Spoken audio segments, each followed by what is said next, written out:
Okay, I want to give some context and then I'm going to let you continue to listen to the lesson here that's been already pre-recorded.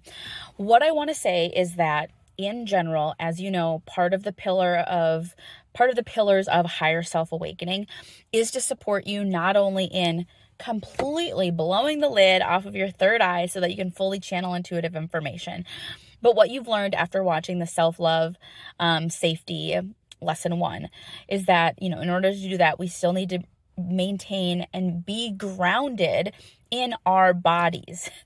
When we are grounded in our body, when we use nervous system regulation or somatic practices as a regular part of our spiritual practice, it helps us remain grounded in our lower chakras. It helps us receive clear intuitive information. It helps us act on intuitive information. Okay. So oftentimes people can be like, oh yeah, Maria, I can receive intuition, or yeah, I feel like I'm connecting. I'm receiving messages from my guides, but I really struggle with follow through. Again, that's often rooted in because there are wounds, trauma, or someone is just simply not, grounded in their lower chakras, because we need to remain grounded in our body and our lower chakras to then make and take moves and actions in the 3D world. Because remember, we're still a soul having a human experience. So again, so many reasons why it's important. And then what I want you to know, for those of you though that are just like more interested to learn about nervous system regulation, etc., this is not a full-blown nervous system regulation somatic course. This is not even, I would not call myself a somatic healing expert. I'm not a somatic practitioner. I carry credentials of a nervous system regulation expert because of my background in occupational therapy, using biofeedback with clients to help them see how their body is impacting and how their body's responding to different stimuli, using heart math biofeedback, and taking another somatic interventions course for individuals with complex trauma. With that said, my lens of how I'm using nervous system regulation is to help women ground back into their bodies, get out of their busy mind and out of their head, so that again, we can take inspired action. And so for some of you, you maybe saw lesson 1 and you wanted to go deeper and you want to learn a little bit more about that. So I want you to know I'm also just dropping in this bonus video, more on nervous system regulation, more on how we can regulate our bodies, as a bonus mini lesson if you're interested to learn more about that. And I highly recommend, if you are someone where you feel like you have maybe some complex trauma, childhood trauma, emotional wounds from childhood or early on in life, and you're leaning in as I'm talking about all of this, again, I really want you to know we're just skimming the surface, and I'm giving the basics and a foundation level so you can use it as part of a spiritual practice. Some of you may feel called, like, Maria, I think I'm holding some deep trauma in my body, and for that, I want you to reach out and find a somatic practitioner or a healing program that is focusing more on that, because I just want you to know that's not what this is. Let me know what questions you have.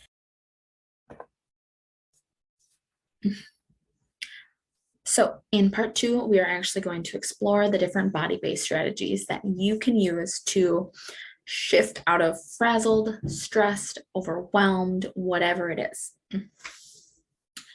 However, I'm going to give you a little bit of background about why body-based tools can be effective. I have found for me that if I'm going to be more likely to use a stress management tool, it's helpful for me to understand why. So your buy-in and your belief that a tool can help is really helpful when you are trying to reach for something that's going to calm your nervous system and kind of manage your stress. So oftentimes our mind can get stuck in thinking mode. So we just rattle off the to-dos. We're thinking about kind of the past and a conversation that upset us, or we're maybe worrying about a conversation with our boss or a loved one over a difficult topic that's coming up. Whatever the case may be, it can be hard to shut the thoughts off. We get stuck there. So these body-based approaches, what's nice is that it's not like I'm asking you to do a complete thought shift or a mind shift. We're really just asking, like, hey, kind of like get out of up here all the thoughts and come into your body. Okay, so it can sometimes be a really effective way to manage your stress that doesn't feel like you're having to do a complete mindset shift. With that said, Oftentimes, if your body is feeling, again, a higher intensity emotion, so at a higher intensity, you're feeling really stressed out and overwhelmed, and like you just can't manage it. Maybe that last phone call was just everything it took out of you, and now you are just ticked for the day, and it's only 10. Okay. Whatever that is, if your nervous system is that kind of stressed out, thoughts alone isn't going to help anyways. And so at that point, if you use one of these body-based approaches to calm your nervous system down first, it is ultimately going to drive more positive thoughts. So the theory behind kind of these body-based strategies comes a little bit with that occupational therapy background. So oftentimes as OTs, we use a type of activity called heavy work, oftentimes with children. So with kids that OTs might work with, they might be really dysregulated. They might have struggle with focusing. They might have a struggle with perhaps like modulating their emotions. Again, as kids, they're just learning how to do these things. So oftentimes teachers, OTs, they might use these activities that are heavy work. They're grounding. It's a type of activity that pushes and pulls against the body. There's that resistance there. The thing is, heavy work is not just effective for kids. It's effective for adults too. We have the same nervous system. And so even though as adults, we may not look like we're all over the place, toddlers or, young kids, to be honest, that's sometimes how we feel inside when we're feeling that stressed out. And so a lot of the strategies that we employ with kids are very effective for us as adults too. Heavy work is known to be organizing and regulating on our nervous system. And really, it's engaging one of our senses called proprioception. It helps our body know where it is in space because it's pushing or pulling against something, it's resisting something. Another sense that body-based approaches kind of tap into is our sense of interoception. What is going on with my body? Okay, so it's our ability to know when we're hungry or when we're full, or when we're feeling sleepy. It's just, how do I know what's going on internally? Body-based approaches can help with that, as well as just kind of get us connected. And so that can be very calming for the nervous system. And then lastly, some of the body-based approaches that we'll talk about are great because they tap into the sense of smell. And smell is one of our senses that actually bypasses the typical connection center, the thalamus, that a lot of our senses go through, so that we can kind of consciously register them. Whereas the sense of smell actually bypasses that, and it goes right to the area of our brain associated with emotion and memories. So smells can be great for calming. Okay, so some of the body-based grounding techniques that you can try at work. Yoga stretches or poses. So you do not have to be a yoga master to find some of these tools and strategies effective. The next slide will have some photo examples because you might not be able to see the full example here on camera. But for example, like just going into a simple plank pose can be really effective. Or if you've ever seen child's pose, it's where you're kind of laying on the ground and you're going to be in a position where your arms are sprawled out in front of you. Your forehead is going to kind of connect or get close to the earth. And it's going to be like you're kneeling. So your legs are going to be bent. That's child's pose. Downward dog. Downward dog is a pose that I'll have a picture of on the next, but it's literally like you're pushing the earth through your arms and you're kind of pushing your butt up into the air. Okay, very grounding for the body. Another one is prayer pose. Okay. Now, the thing about a yoga prayer pose is either this itself might be grounding for you, focusing on your hands touching, but to add a little bit more pack to the punch to this move, I would recommend adding some pushing. Okay. So you're going to pair it with breath by inhaling and you push through your hands together as you move up. And then you're going to exhale and relax. Okay.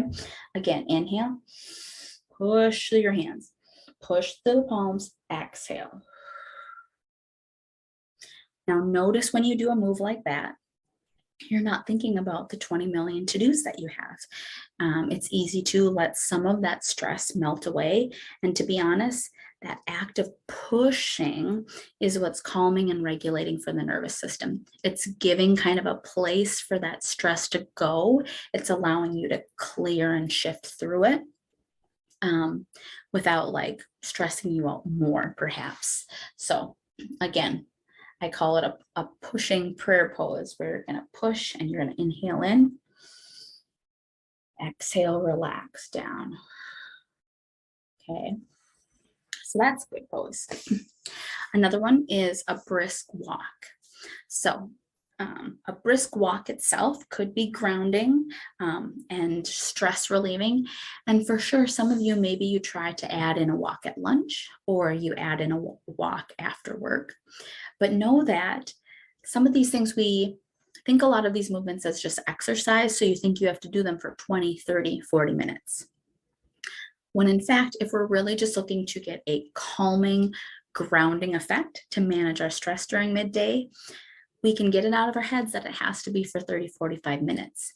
Just doing a minute, 2 minutes, 4 minutes of a brisk walk from your, let's say from your cubicle if you're at work, or from your home office or you're at home, to and from the bathroom, really fast for a minute, back and forth.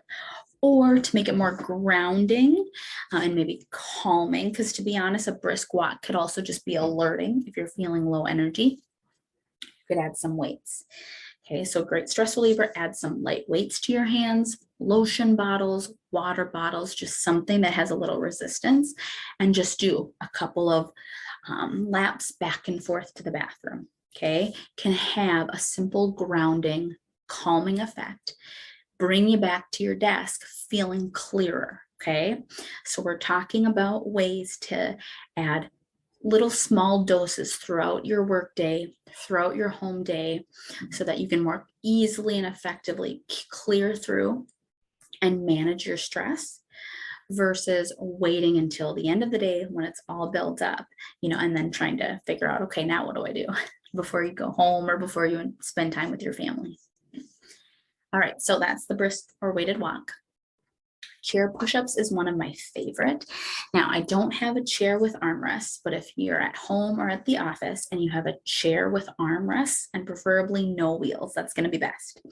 I'm going to demonstrate how I do a chair push-up and how it's effective at grounding, but I'm just sitting on a stool, so there's no armrests, but I'm pushing up from the seat, the chair seat itself.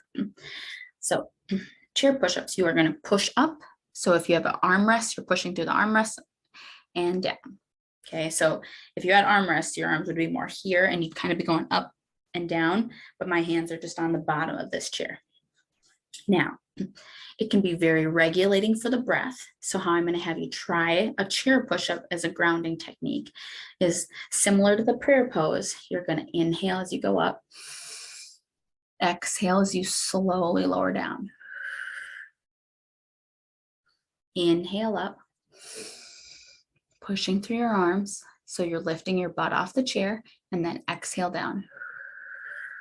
Okay, so your feet are staying planted on the ground. Your arms are likely on the chair armrests, and you're just doing this. Pushing up, inhale, slowly lowering down, exhale. Now again, you'll also feel like, oh, that feels great for my arms. And that's great. It's a double whammy. You are doing a little bit of toning for your arms. But primarily, I want you focused on how this calms and regulates my nervous system. So you really just need to do 3 slow ones after a frustrating conversation or after a difficult phone call, just to help re-regulate your nervous system. Okay, so for a lot of these tools, don't get hung up on, oh, I need to do this for 10, 15 minutes. You can squeeze these in to just short little periods of time throughout your day. Hand fidgets or putty. You can get putty. Oh, here's mine. Online from stores, often in the kids section, but this is not just for kids. So putty is a form of heavy work that you can just do with your hands. And the beautiful thing about putty or resistance putty, theraputty, it's called, is that it does come in different resistances or firmness levels. And so you can just practice squeezing it. So it's kind of like a stress ball, but you can also pull it. Okay. Now I'm making bigger, larger movements here, but excuse me, let's just say that you have a stressful meeting with someone on Zoom or something, or a phone call maybe. But let's say it's on Zoom. Now notice I am squeezing this putty. And let's say I'm talking to a frustrating coworker and I'm smiling on screen, but I'm feeling frustrated. And I am squeezing my putty. I'm kind of pushing my thumbs into it. And notice how I'm literally kind of working on just managing and moving through and shifting through my stress as I talk. And you can barely tell that I'm using the putty. Okay. So firm resistance therapy can be a great tool to use.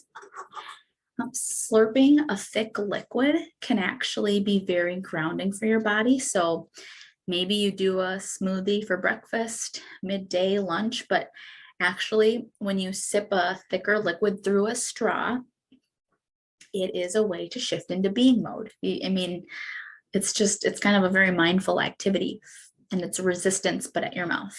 Okay. Progressive muscle relaxation. I'll include one of my favorite YouTube links for this in one of the resources that you all get. But progressive muscle relaxation can be employed midday as a stress management tool. But I also know some people who use progressive muscle relaxation right before bed. Sometimes we hit the pillow and all the thoughts come on. So a great way to shift into being mode while we're sleeping is that we can be laying there, or again, you could be sitting in a chair at the work day when you're feeling stressed out, and you're going to either do head to toe or toe up. But let's say you start at the top and you're going to scrunch your forehead. And then you're going to relax. Then you're going to say, like, scrunch your cheeks and then relax.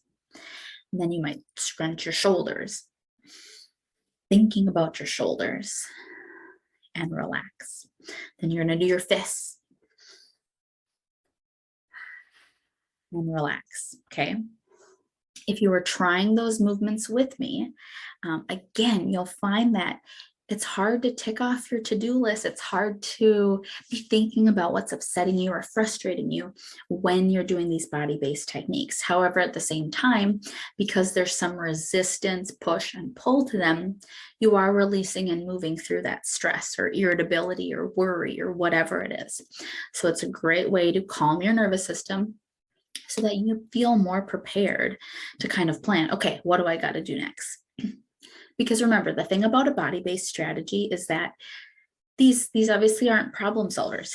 It's not going to fix the conversation that you need to have with your boss. It's not going to change, let's say, your workload that you have for the afternoon. However, after you use a body-based strategy, your nervous system will be calmer.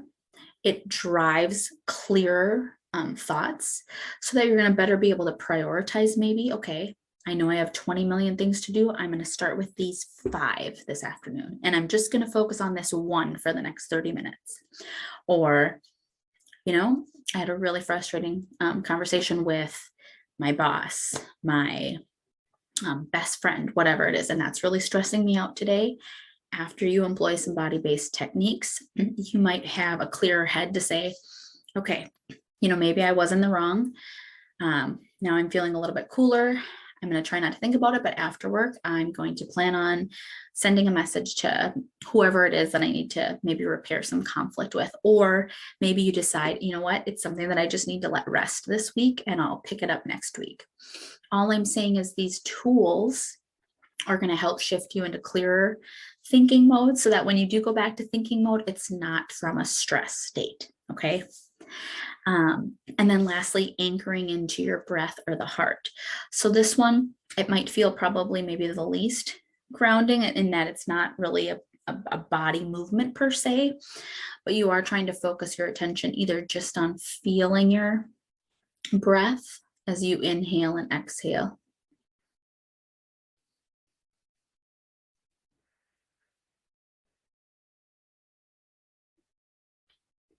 So let's say midday, all you can do is just focus on your breath. What does it sound like? What does it feel like? Or focusing on the area of your heart. So you're still shifting your attention to your body, but it is kind of a quieter thing and maybe something you work up to. Or if you are used to meditating, that might be a great body-based tool for you. Also, not on here specifically, but yes, if you do have some kind of resistance band or a lightweight, excuse me, at work or at home or wherever you might be feeling stressed, frazzled, or overwhelmed. These are also great, easy ways to just add some grounding work. And again, remember, just because they're workout tools doesn't mean you have to like let your mind go to like, oh, I got to do like 20 minutes for this to be good. You know, it's like, no, if we're really just using this just to calm and ground your body, to help get you through the workday so you don't leave so stressed. Just think, if you have like a resistance band next to your desk at work, it might just be doing a set of 3 pulls.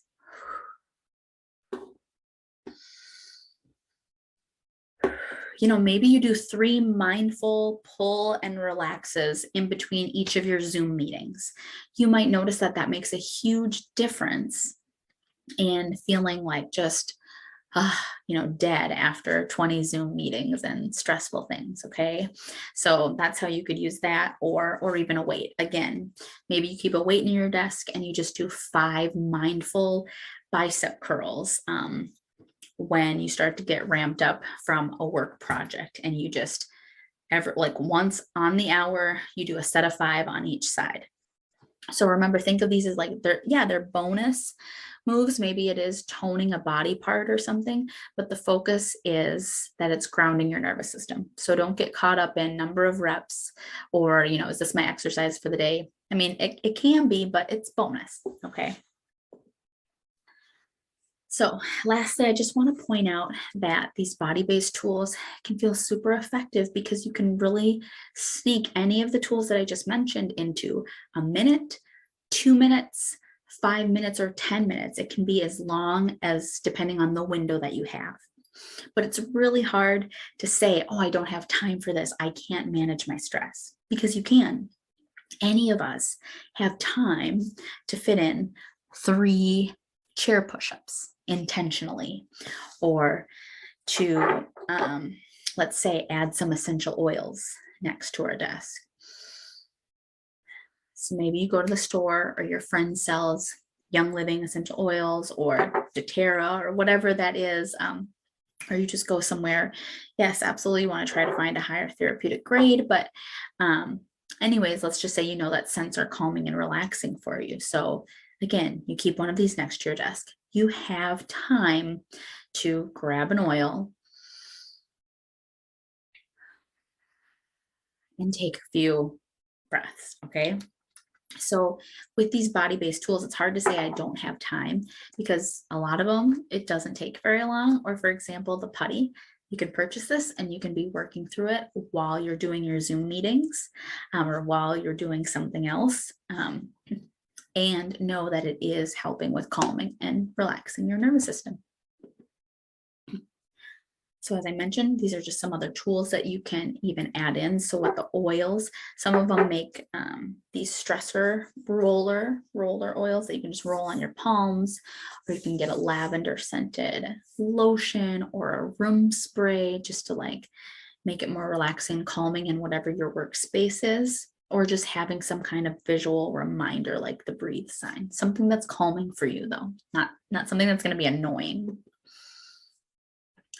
So these are just some of those image examples of whether maybe you're adding a plank pose, maybe you're trying downward dog midday, a chair push-up, or that prayer pose. Those are some of those yoga pose examples. So now's the time where either maybe you were trying some of these tools with me all along, or you can pause the video here and just try out some of them, or go back and rewind, however you want to best just kind of explore some of these. And lastly, I do recommend that you explore different tools Today and in this webinar, I'm giving you some great ideas, some of the ones that I know are effective, tried and true. But as you're doing this, you might find there are other body movements that are push-pull or that engage your body that help you shift into being mode that weren't talked about today, but they could be very effective tools for you. Make sure you're implementing it into habit and routine, which we'll talk about in video 3, and sometimes adding that accountability. So telling a friend about it, investing in a coach. I'm happy to help you if you want to work one-on-one with me, going to a yoga class, anything like this to help get these strategies into practice and ultimately help you